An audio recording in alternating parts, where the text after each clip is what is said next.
Janasena chief Pawan Kalyan చేతికి ఈ మధ్య 2 ఉంగరాలు దర్శనమిస్తున్నాయి. పవన్ తన కుడి చేతి వేళ్లకు ఒకటి తాబేలు ఉంగరం, రెండోది నాగప్రతిమ ఉంగరం ధరిస్తున్నారు.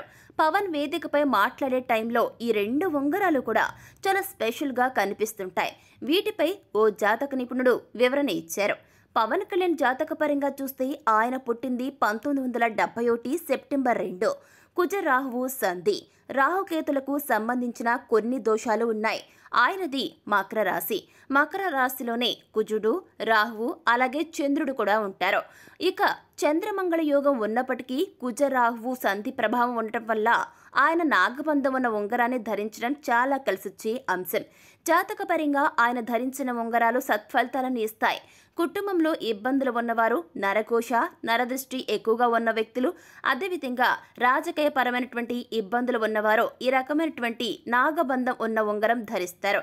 ఇక రెండోది వచ్చేసి కూర్మావతార ఉంగరం. ఇది తాబేలు ప్రతిమను కలిగి ఉంటుంది. ఎదుగుదలకు, అధికారానికి, ప్రజాకర్షణకు సూచనగా ఈ ఉంగరం గురించి జ్యోతిష్య శాస్త్రంలో చెబుతారు అని ఆ యొక్క జ్యోతిష్యులు వివరించారు.